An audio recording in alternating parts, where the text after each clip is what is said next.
जय Hind students, welcome to study for civil services. कैसे हैं आप सभी लोग? उम्मीद करता हूं सभी बहुत ही बढ़िया होंगे। आज है 24 अक्टूबर 2024 और आज के करंट अफेयर्स को हम लोग कवर करने वाले हैं। आप में से जो भी स्टूडेंट्स यूपीपीसीएस, यूपीएससी, बीपीएससी या किसी भी स्टेट पीएससी की तैयारी कर रहे हैं तो लेक्चर को एंड तक जरूर देखिएगा। और यूपीपीसीएस के लिए, राजस्थान एडमिनिस्ट्रेटिव सर्विसेज के लिए और बीपीएससी के लिए आपके लिए पेड कोर्सेज अवेलेबल हैं।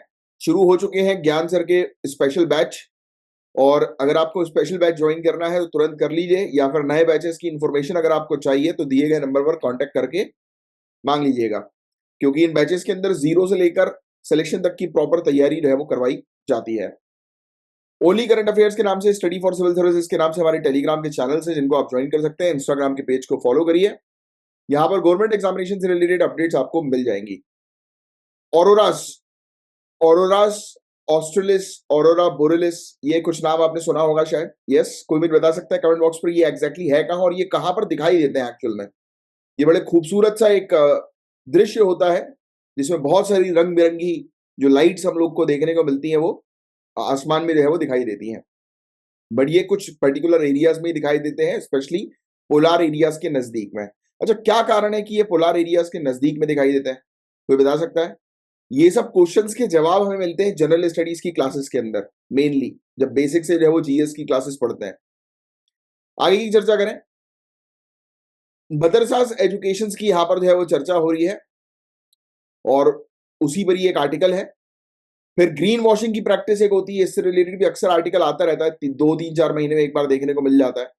ग्रीन वॉशिंग की ऐसी प्रैक्टिस होती है कि जिसमें मतलब कंपनीज होती हैं या बैंक जो होते हैं वो क्या करते हैं कि अपने मतलब लॉसेस जो होते हैं उनको कुछ इस प्रकार से जो है वो दिखाते हैं कि मतलब वो अपने लॉसेस को बचा लेते हैं। ये प्रैक्टिस एग्जैक्टली क्या है वो आगे चल के मैं आपको बताऊंगा, यानी कि ऑन पेपर जो है वो लॉसेस दिखते नहीं है, बट एक्चुअल में वो कंपनी जो है वो घाटे में रहती है। कोरल इकोसिस्टम काफी खतरे में है, क्यों है? बिकॉज ऑफ जलवायु परिवर्तन। ये तो आपको समझ में आ ही चुका है। फिर हम लोग एक्स बैंड रडार के बारे में बात करेंगे। फिर इकोनॉमिक साइंस में हम लोग को नोबेल प्राइज देखने को मिल रहा है 2024 का, इसके बारे में चर्चा करेंगे। चलिए आइए स्टार्ट करते हैं पहले टॉपिक से, ऑरोरास। रिसेंटली ऑरोरास जो है वो लोअर लैटिट्यूड रीजन में देखने को मिले, इंक्लूडिंग इंडिया। और ये पहली बार जो है वो ऐसा हुआ है कि इस प्रकार से हम लोग को जो है वो लोअर लैटिट्यूड में जो है वो ऑरोरास जो है वो देखने को मिल रहा है, वरना हायर लैटिट्यूड में दिखाई देता है, यानी कि पोल्स के नजदीक में। तो बताया ये क्या कि इंक्लूडिंग इंडिया की अगर हम बात करें, लद्दाख के अंदर कुछ एरियाज हैं, हैनले, मिराक, यहां पर देखने को मिले, मैक्सिको में, जर्मनी में देखने को मिले, राइट। और ये अपीरियंस जो है ये बेसिकली नेचुरल लाइट हम लोग को देखने को मिलती है, बड़ी खूबसूरत सी जो है वो नजर आती है आसमान में। इस क्षेत्र में जो ऑब्जर्व किया गया है ऑरोरास, ये ऑरोरास की कॉमन बाउंड्री के बाहर है। जैसे कि लद्दाख की बात करें, लद्दाख में नहीं दिखाई देते हैं क्योंकि ये हाई लैटिट्यूड में पोल्स के नजदीक दिखाई देते हैं, बट अभी ये लद्दाख में दिखाई दे रहे हैं। ऐसा क्यों हुआ, क्या हुआ? तो आइए इसको हम लोग जो है वो समझते हैं। सबसे पहली चीज तो ऑरोरास जो है वो क्या है। ऑरोरास बेसिकली लाइट्स हम लोग को देखने को मिलती हैं। ये बेसिकली क्या होता है कि धरती का जो मैग्नेटोस्फीयर है, आपको ये फैक्ट ध्यान में रखना है, धरती का जो मैग्नेटोस्फीयर है उससे जब सोलार विंड, सोलार वेव्स जो है वो टकराती हैं, तब उस समय कुछ लाइट्स जो है वो प्रोड्यूस होती है, और इन लाइट्स के प्रोड्यूस होने के पीछे हाइड्रोजन भी एक बहुत इंपॉर्टेंट रोल जो है वो प्ले करता है। तो चार्ज पार्टिकल्स जो सूर्य की तरफ से आते हैं और धरती का जो मैग्नेटोस्फीयर है उससे जब ये टकराते हैं, तब हम लोग को देखने को मिलता है कि ये रंग बिरंगी लाइटें जो है वो निकलती हैं। ये ग्रीन, रेड, येलो, ब्लू, ऐसी लाइट जो है वो डिस्प्ले हम लोग को देखने को मिलती है आसमान में। ऑरोरास बोरेलिस जो होता है इसको हम लोग जो है वो नदन लाइट्स बोलते हैं, जो कि आर्टिक क्षेत्र में जो है वो नजर आती है। और ऑरोरा ऑस्ट्रेलिस जो होता है उसको सदर्न लाइट्स बोलते हैं, जो एंटार्क्टिक क्षेत्र में हम लोग को देखने को मिलती है कि नजर आती है। और अभी हम लोग को अचानक से ऐसा क्यों देखने को मिला कि ये ये जो लाइट्स है, रंग बिरंगी जो लाइटें होती हैं, जो आपको ऑलरेडी पता है कि धरती के मैग्नेटोस्फीयर और सूर्य से आने वाली जो वेव्स होती हैं उनके बीच में इंटरेक्शन होता है, उसके कारण होती है। एक्चुअल में ये इसलिए हुआ है क्योंकि अभी सोलार एक्टिविटी काफी ज्यादा बढ़ गई है। आज की डेट में सोलार एक्टिविटी साइकिल की बात करें जो 2019 से शुरू हुआ था और पीक पे था 2024 में, इसमें सूर्य की जो मैग्नेटिक फील्ड है वो फ्लक्चुएट करती है और वो कोरोनल मास इजेक्शन जो है वो करती है, सीएमई जो है वो करती है।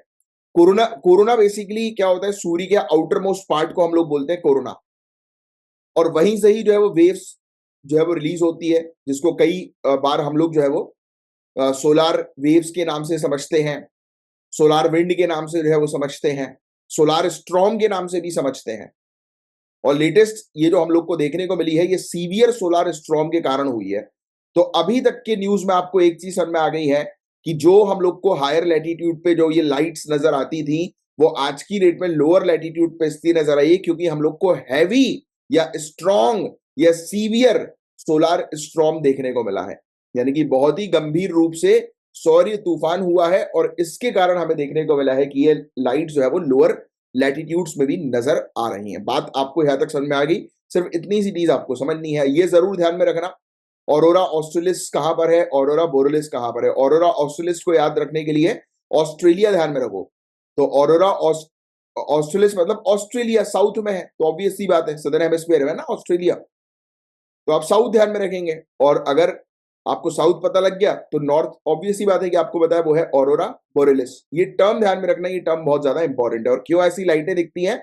जब सूर्य के चार्ज पार्टिकल जो है वो हमारे धरती के मैग्नेटोस्फीयर के साथ जो है वो इंटरेक्ट करते हैं, इसमें green red yellow blue colour की लाइट्स नजर आती है। ये फैक्ट भी ध्यान में रखेंगे आप। तो इस टॉपिक में सिर्फ इतनी सी चीज थी जो आपको ध्यान में रखनी है। बाकी कुछ और फैक्ट्स की और बात करें, जैसे इंडियन इंस्टीट्यूट ऑफ एस्ट्रोफिजिक्स, इन्होंने जो है वो ट्रैक किया ऑरोरास को, और इन्होंने ऑल स्काई कैमरा जो है वो स्टैब्लिश किए थे हैनली में और मेराक में, लद्दाख के अंदर, इस इवेंट को कैप्चर करने के लिए। Centre of excellence in space science India, इन्होंने डेवलप करी है machine learning model solar storms को प्रिडिक्ट करने के लिए, जिससे कि और बेहतर तरीके से स्पेस के वेदर को हम समझ सके। आप कुछ फैक्ट्स और जान लो आप कि क्यों होते हैं। अब देखो ऑरोरास क्यों होते हैं, ये लाइट्स क्यों दिखाई देती, तो मैं आपको ऑलरेडी बता ही चुका हूं, है ना। देखो ऑक्सीजन, नाइट्रोजन, हाइड्रोजन, इन सब गैसेस जब आपस में एक दूसरे के साथ टकराती है तो ऐसे कलर जो है वो रिलीज होते हैं। देखो लिखा है ना कोलिजन, कोलिजन के कारण ये कलरफुल डिस्प्ले हम लोग को जो है वो देखने को मिलता है। ठीक है, ऑरोरास जो है वो कहां पर होते हैं? तो पोल्स की तरफ हम लोग को ये देखने को मिलते हैं कि ज्यादातर वहीं पर ही नजर आते हैं। सीवियर सोलार स्ट्रॉम के कारण हम लोग को जो है वो देखने को मिलता है कि कई बार सैटेलाइट ऑपरेशन जो है वो दिक्कत में हो जाते हैं, क्योंकि आपने सैटेलाइट जो है वो लॉन्च करी और उस लॉन्चिंग के दौरान अपने ऑर्बिट पे सैटेलाइट प्लेस हो रही है, और उसी दौरान अगर सोलार स्ट्रॉम हो गया बहुत ही सीवियर लेवल का, तो फिर सैटेलाइट फेलियर भी होता है, कई बार सैटेलाइट डैमेज भी हो सकती है। तो बहुत सारी चीजें हम लोग को ऐसी देखने को मिलती हैं। National oceanic and atmospheric administration NOAA, ये बहुत इंपॉर्टेंट रोल प्ले करती है कि स्पेस का वेदर कैसा है उसकी इंफॉर्मेशन देने में। लेटेस्ट ऑरोरा जो है वो ऑब्जर्व किया गया था 10-11 अक्टूबर की रात में, जब ब्राइट रेड कलर की लाइटें जो है वो विजिबल हो रही थी लद्दाख के ऊपर। चौथी बार ये हम लोग को ऐसी ऑरोरल एक्टिविटी जो है वो देखने को मिली इस सोलर साइकिल के दौरान। ठीक है, बस यही है गाइस, इसके अंदर और कुछ भी नहीं है इस टॉपिक के अंदर, दैट्स इट। अब मदरसा क्या है, ये बात मुझे आप लोग को बताने की आवश्यकता नहीं है, आपको ऑलरेडी पता है। मदरसा जहां पर मुस्लिम स्टूडेंट्स को पढ़ाया जाता है। तो अभी हो ये रहा है कि national commission for protection of child rights ने सिफारिश करी है, रिकमेंडेशन दिया है अपना, कि मदरसास को स्टेट जो है वो फंड ना करे, यानी कि गवर्नमेंट मदरसास की फंडिंग जो है वो रोक दे। क्योंकि इनका कहना यह है कि भाई देखो, राइट टू एजुकेशन एक्ट 2009 को फॉलो करना बहुत ज्यादा जरूरी है। अगर आपने कोई एक बोर्ड स्टैब्लिश कर दिया, या आपके पास आप UDISE कोड को अगर फॉलो कर रहे हो, तो इसका मतलब ये नहीं है कि आप जो है वो पूरे क्राइटेरिया को फुलफिल कर रहे हो। आपको जो है वो राइट टू एजुकेशन एक्ट 2009 के पूरे क्राइटेरिया को फुलफिल करना बहुत ज्यादा जरूरी है। एक ये जो रिपोर्ट इन्होंने जारी करी NCPCR ने, तो उस रिपोर्ट का नाम था गार्जियन ऑफ फेथ और oppressors of rights, constitutional right of children versus madrasas. तो ये रिपोर्ट इन्होंने रिलीज करी कि संवैधानिक अधिकार जो है बच्चों का क्या है वर्सेस मदरसास की एक रिपोर्ट है भैया। इसके अंदर 11 चैप्टर्स हैं जो डिटेल में बता रहे हैं कि मदरसास की हिस्ट्री क्या है, उनका क्या रोल होता है। कई बार बच्चों के एजुकेशनल राइट का उल्लंघन भी होता है। चीफ जो है इस कमीशन के, उनका कहना यह है कि भाई RTE एक्ट को हम लोग को फॉलो करना बहुत ज्यादा जरूरी है। उसमें इक्वलिटी का प्रिंसिपल, सोशल जस्टिस का प्रिंसिपल है, जो कि मदरसास में नहीं देखने को मिलता, राइट। तो ये सब चीजें हैं। अब थोड़ा हिस्ट्री के बारे में बात करें मदरसास की, तो टर्म जो है मदरसा, ये एक अरेबिक वर्ड है जिसका मतलब होता है एजुकेशनल इंस्टीट्यूशन, राइट। और ये इस्लामिक टीचिंग्स पर मेनली फोकस करता है। अर्ली सेंचुरी जो थी इस्लाम की, यानी कि स्टार्टिंग जब हुई थी इस्लाम की, तो उस समय मस्जिद जो है वो एक एजुकेशनल सेंटर हुआ करता था, राइट। और फिर वो अलग हो गया, मस्जिद फिर स्पिरिचुअल प्रैक्टिस की जगह बन गई कि ऊपर वाले का घर, और मदरसा जो है वो बन गया एजुकेशनल इंस्टीट्यूशन 10th सेंचुरी से। हिस्टोरिकली मदरसास का मेन ऑब्जेक्टिव यही था कि दोनों रिलीजियस और सेक्युलर एजुकेशन प्रोवाइड कराना इकोनॉमिकली डिसएडवांटेज स्टूडेंट्स को, यानी कि जो गरीब बच्चे हैं उनको। फिर इलाहाबाद हाई कोर्ट ने रिसेंटली जो है वो ये कहा कि उत्तर प्रदेश बोर्ड जो है मदरसा एजुकेशन एक्ट का 2004 का वो अनकॉन्स्टिट्यूशनल है, असंवैधानिक है, क्योंकि वो सेक्युलरिज्म और फंडामेंटल राइट्स के प्रिंसिपल जैसे कि राइट टू इक्वलिटी को फॉलो नहीं करता है। तो इलाहाबाद हाई कोर्ट ने तक जो है वो मदरसा को जो है वो खारिज कर दिया। ये लीगल डिसीजन जो है एनसीपीसीआर ने भी सामने रखा, और सुप्रीम कोर्ट ने भी जो है वो इस चीज को जो है वो माना कि मदरसास को फॉर्मल एजुकेशन सिस्टम में जो है वो इंटीग्रेट कर दिया जाए। 2018-2019 में अप्रोक्सीमेटली 24,000 के आसपास मदरसास इंडिया में देखने को मिलते हैं, जिसमें से 19,000 रिकॉग्नाइज्ड है और लगभग 5,000 के आसपास अनरिकॉग्नाइज्ड है। फिर इसके अलावा अगर बात करें उत्तर प्रदेश की, तो उत्तर प्रदेश में सबसे ज्यादा नंबर ऑफ मदरसास है। मदरसास के अंदर जो एजुकेशन होती है, तो कहा यह जा रहा है कि बिल्कुल जैसे स्कूल्स में एजुकेशन होती है वैसे ही होती है, और इसके अंदर भी अलग अलग लेवल्स हम लोग को देखने को मिलते हैं। बट चिंता वाली बात यही है कि क्वालिटी जो होती है एजुकेशन की वो उतनी अच्छी नहीं है, और इसीलिए मुस्लिम कम्युनिटी में लिटरेसी रेट हम लोग को जो है वो लो देखने को मिलता है, कम देखने को मिलता है। इशू क्या, मुद्दे क्या उठाए एनसीपीसीआर ने? तो एनसीपीसीआर ने सबसे पहला मुद्दा ये उठाया कि ये मदरसा का जो करिकुलम है, यानी कि जो पढ़ाते हैं, जो टीचिंग्स है, वो बिल्कुल प्रॉपर नहीं है, राइट। और सिर्फ ये एक ही सिद्धांत पर जो है वो फोकस करते हैं, बाकी दूसरी चीजों की टीचिंग्स पर जो है फोकस नहीं करते हैं। रिपोर्ट के अंदर हाईलाइट किया गया कि लगभग 12 मिलियन मुस्लिम बच्चे जो है वो उनको फॉर्मल एजुकेशन नहीं मिल रही है। काफी सारे मदरसास के अंदर अकाउंटेबिलिटी नहीं है, प्रॉपर इंफ्रास्ट्रक्चर नहीं है, बच्चों के अधिकार का पालन जो है वो नहीं हो रहा है।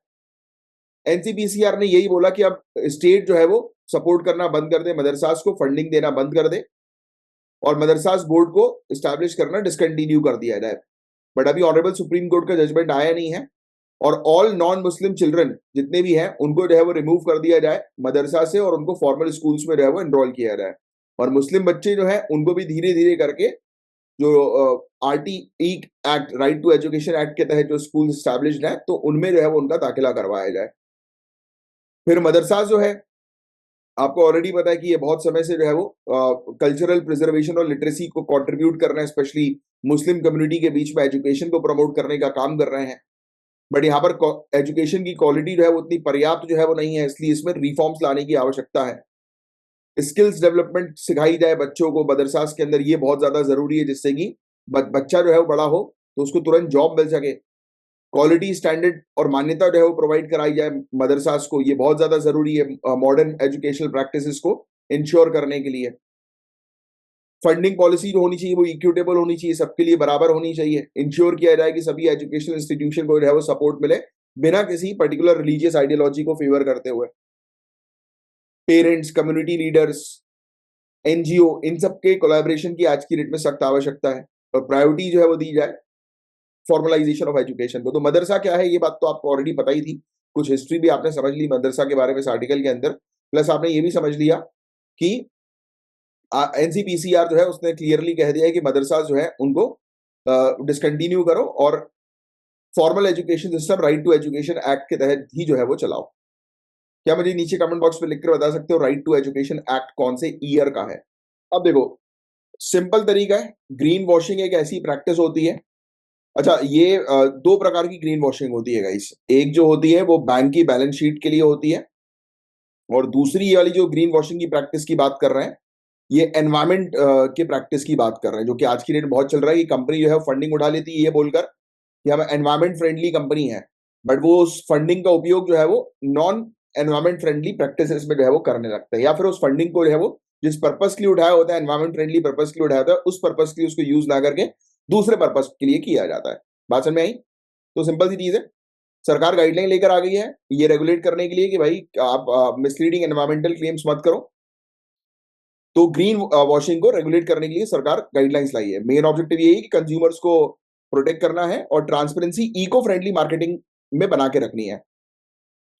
ग्रीन वॉशिंग के अंदर क्लेम किया जाता है कंपनीज के द्वारा कि भाई वो क्लाइमेट फ्रेंडली चीजें जो है वो कर रही हैं, बट एक्चुअल में उनके पास कोई प्रूफ नहीं होता। नई गाइडलाइंस जो इशू करी है कंज्यूमर अफेयर्स मिनिस्ट्री के द्वारा, उन्होंने ये बोला है कि एनवायरमेंटल क्लेम जो है उसके साथ आपको एविडेंसेस देना बहुत ज्यादा जरूरी है। सो सेंट्रल कंज्यूमर प्रोटेक्शन अथॉरिटी की बात करें, जिसको कंज्यूमर प्रोटेक्शन एक्ट 2019 के तहत स्टैब्लिश किया गया था, तो कंज्यूमर के अधिकार का उल्लंघन जो होता है या फिर कहीं पर भी व्यापार में ऐसी प्रैक्टिसेस चलती जो अनफेयर है, तो उसको रेगुलेट करने का काम होता है इस अथॉरिटी का। फिर इसके अलावा जो मिसलीडिंग एडवर्टीजमेंट होते हैं उसको प्रिवेंट करने का ये काम करते हैं, और ministry of consumer affairs food and public distribution के अंडर ये ऑपरेट करते हैं।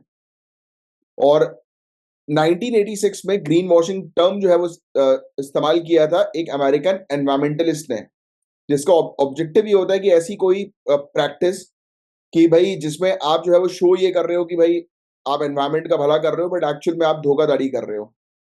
एनवायरमेंटल क्लेम के अंदर हम लोग को देखने को मिलता है कि आप जो भी गुड्स और सर्विस जो है वो बना रहे हो, आप ये क्लेम कर रहे हो कि भाई वो एनवायरमेंट फ्रेंडली है, बट एक्चुअल में वो होता नहीं है। या आप फंडिंग उठा रहे हो उस पर्पस के लिए, एनवायरमेंट फ्रेंडली पर्पस के लिए, और उस फंडिंग को आप शिफ्ट कर रहे हो दूसरी एक्टिविटीज के लिए। बस यही है और इसके अंदर और कुछ भी नहीं है समझने वाली चीज आप लोगों के लिए। ये चीज मेनली जो है वो आपको समझनी थी। क्लेम्स कई बार जो है वो हम लोग को देखने को मिलता है। अब ये गाइडलाइंस के तहत कहा गया है कि जो भी आप क्लेम कर रहे हो तो उसकी इंफॉर्मेशन क्यूआर कोड के जरिए, यूआरएल के जरिए, क्लियर एडवर्टीजमेंट के जरिए जो है वो दो। और अगर कोई मिसलीड करता है तो उसके ऊपर पेनाल्टी जो है वो लगाई जाएगी, और क्लैरिफाई जो है वो कंपनीज को जो है वो करना पड़ेगा कि ग्रीन वॉशिंग प्रैक्टिस ना करें। तो ग्रीन वॉशिंग बहुत इंपॉर्टेंट चीज है गाइस, ये इससे रिलेटेड एग्जामिनेशन में आपसे क्वेश्चन जो है वो पूछा जा सकता है। कोरल, क्या मुझे कमेंट बॉक्स पर लिखकर आप बता सकते हो कि कोरल्स क्या होते हैं? किन चीज को हम लोग कोरल बोलते हैं या फिर प्रवाल बोला जाता है? बता सकते हो? एनवायरमेंट का एक बहुत इंपॉर्टेंट टॉपिक है कोरल रीफ्स का। कोरल रीफ्स बनते किस पर हैं, राइट? ये बेसिकली हम लोग को कैल्शियम कार्बोनेट का एक बहुत बड़ा स्ट्रक्चर देखने को मिलता है, right? I think you are aware about it. ये कैसे बनता है, किन से तैयार होता है, इनकी कॉलोनीज जो है वो कैसे स्टैब्लिश होती है, इनमें कलर जो है वो किसके कारण आता है, तो ये चीजें आपको समझना बहुत ज्यादा जरूरी है। इन सब चीजों के क्वेश्चंस के आंसर आपको जनरल स्टडीज के बैच में मिलते हैं। रिसर्चर जो है Max Planck Institute for chemistry के, इन्होंने आइडेंटिफाई किया कि भाई अभी आज की डेट में मीजोफोटिक कोरल इकोसिस्टम जो है ईस्टर्न ट्रॉपिकल पैसिफिक क्षेत्र में उसको खतरा है। तो भाई देखो, हमें ऑलरेडी पता है कि कोरल रीफ्स को जो है वो खतरा है बिकॉज ऑफ क्लाइमेट चेंज। पानी गर्म होगा तो आपने सुना होगा कोरल ब्लीचिंग। कोरल ब्लीचिंग का मतलब ये है कि कोरल का कलर खत्म हो रहा है। जो कोरल इतने सुंदर दिखते हैं हम लोग को, अब वो व्हाइट हो गए, बट एक्चुअल में कोरल का ओरिजिनल कलर ही व्हाइट है। कोरल के ऊपर जो है वो लगती है जूजैंथेली करके एक एल्गी होती है, राइट? ये नहीं कि एक स्पीसीज आप कह सकते हो, ये उसके ऊपर आती है और उसके ऊपर आकर कलर जो है वो प्रोवाइड कराती है कोरल्स को। बट टेम्परेचर लेवल हाई होने के कारण ये जूजैंथेली स्पीसीज जो है वो मरती जा रही हैं, तो उसका कलर व्हाइट हो जा रहा है। अब वापस टेम्परेचर नॉर्मल होगा तो जूजैंथेली आ जाएंगे और वापस फिर वो कलरफुल हो जाएगा। तो ये चीज हम लोग को देखने को मिल रही है। तो रीसेंट कोई स्टडी नहीं है, ये पहले भी हम लोग को इससे रिलेटेड टॉपिक्स देखने को मिल चुके हैं। यूपीएससी ने मेंस में भी कई बार इससे रिलेटेड क्वेश्चन पूछा है, काफी सारे स्टेट पीएससी में प्रीलिम्स मेंस दोनों में क्वेश्चन जो है वो आते हैं। कोरल, स्पॉन्जेस, एल्गी, ये बेसिकली एक हैबिटेट प्रोवाइड कराते हैं मरीन स्पीसीज को। कोरल इकोसिस्टम बहुत इंपॉर्टेंट होता है। जहां पर भी कोरल रीफ्स होता है, कोरल्स होते हैं, वहां पर काफी सारी प्रजातियां आती हैं, क्योंकि दूसरी प्रजातियों के लिए कोरल जो है वो उनके लिए घर होता है, उनके लिए खाने का एक भंडार होता है, रिसोर्स होता है।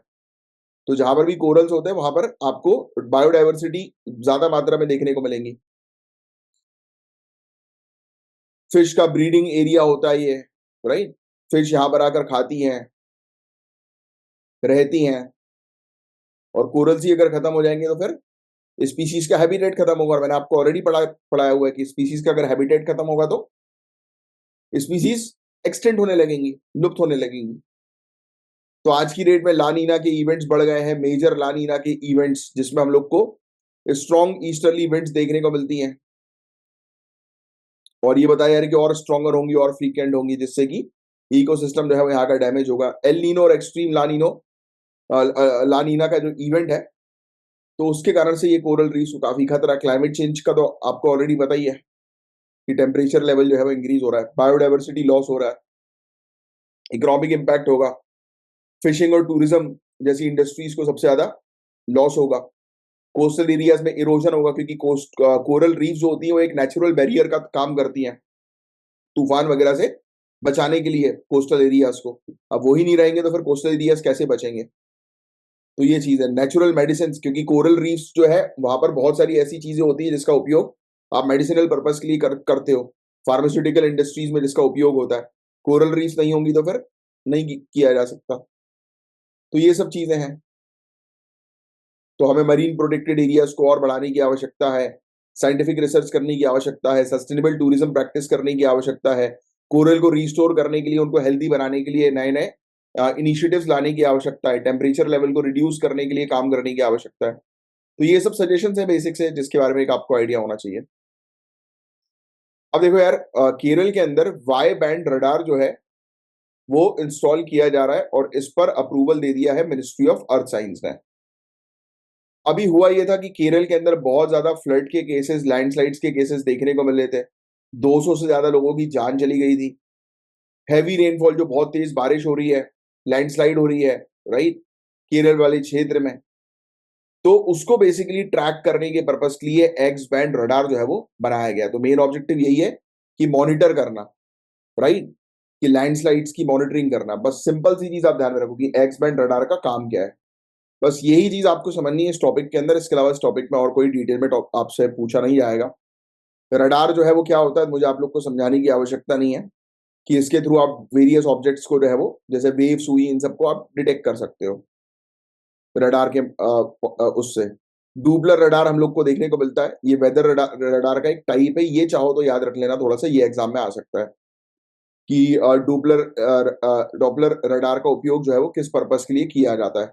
तो ये चीज हमें देखने को मिलती है। क्लाउड का मूवमेंट क्या है, स्पीड क्या है, ये सब वेदर पैटर्न्स को जो है वो डिटेक्ट करता है डुपलर रडार। तो ये फैक्ट थोड़ा सा ध्यान में रखिएगा। एक्स बैंड रडार जो है वो ऑपरेट करते हैं 8 से 12 गीगाहर्ट्ज की रेंज में इलेक्ट्रोमैग्नेटिक स्पेक्ट्रम के, और इनकी वेवलेंथ जो होती है 2 से 4 सेंटीमीटर की हम लोग को देखने को मिलती है। और उसमें हाई रेजोल्यूशन इमेजेस जो है ये निकालते हैं छोटे छोटे पार्टिकल्स के, जैसे कि रेन ड्रॉप और फॉग के।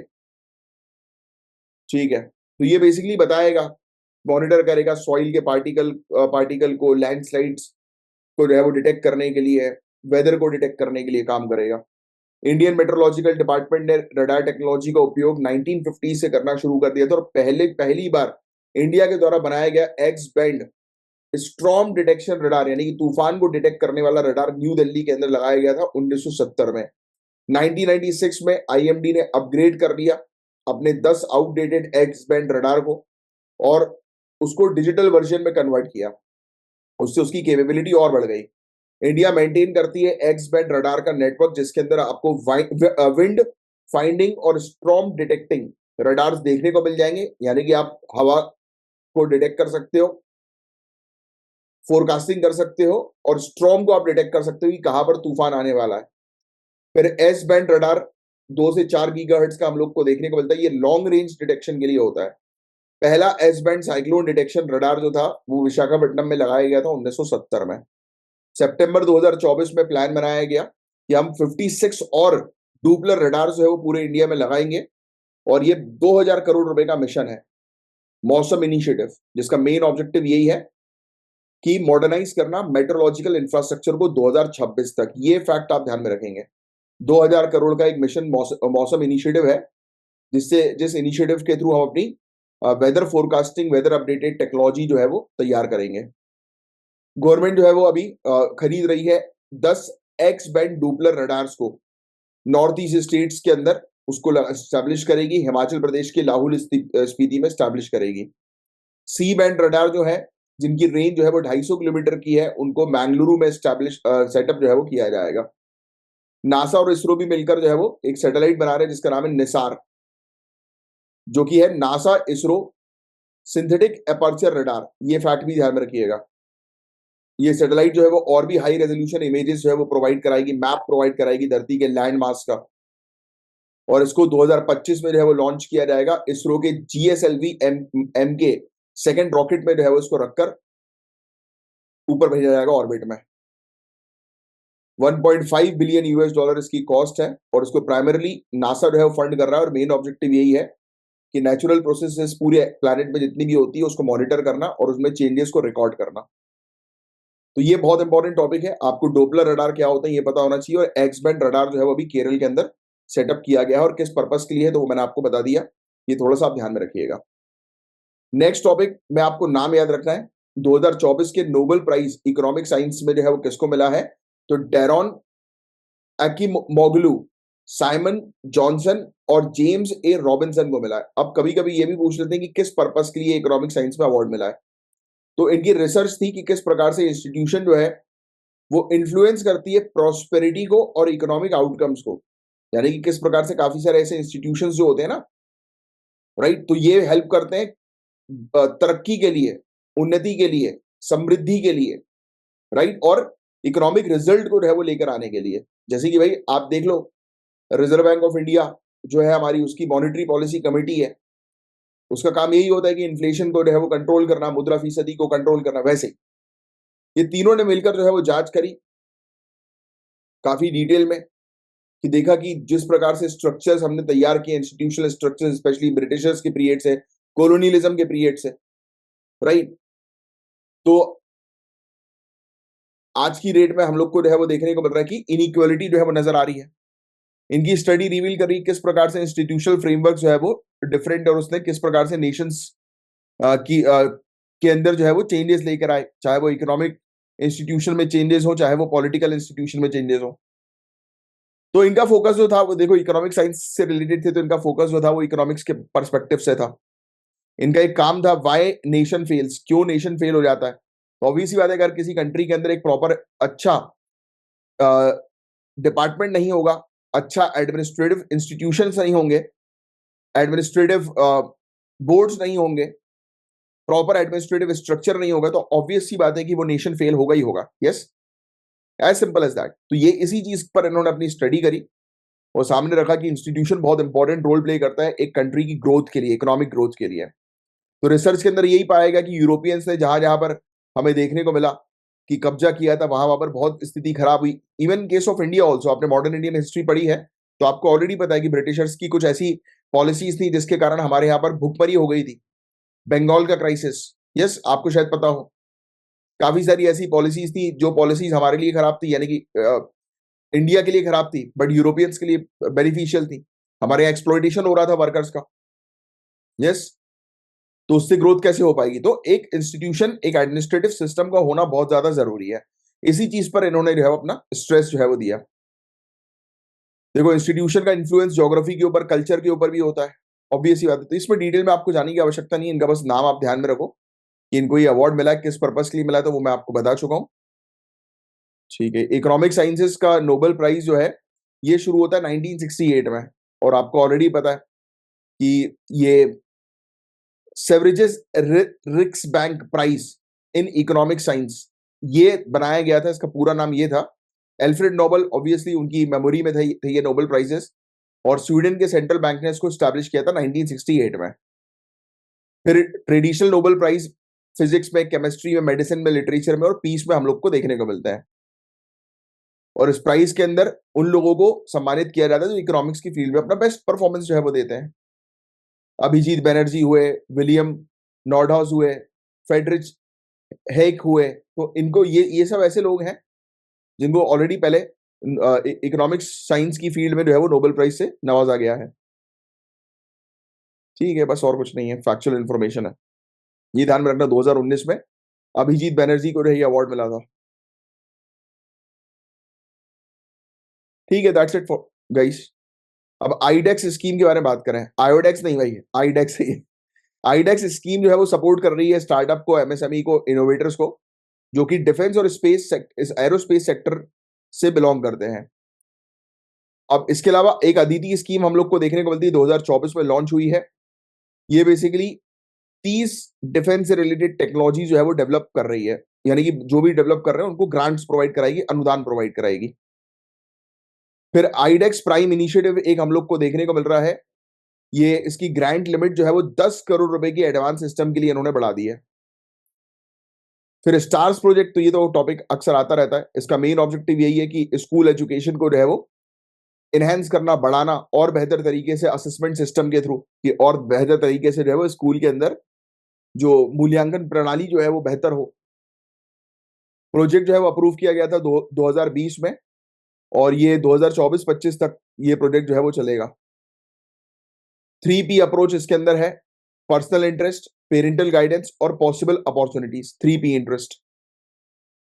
आईडेक्स स्कीम से रिलेटेड ये एक मेंस का क्वेश्चन है, ट्राई करिएगा 150 वर्ड में क्वेश्चन का आंसर लिखने की। अब मिलेंगे हम लोग कल के लेक्चर में, तब तक के लिए bye bye, take care, have a great day guys, जय हिंद।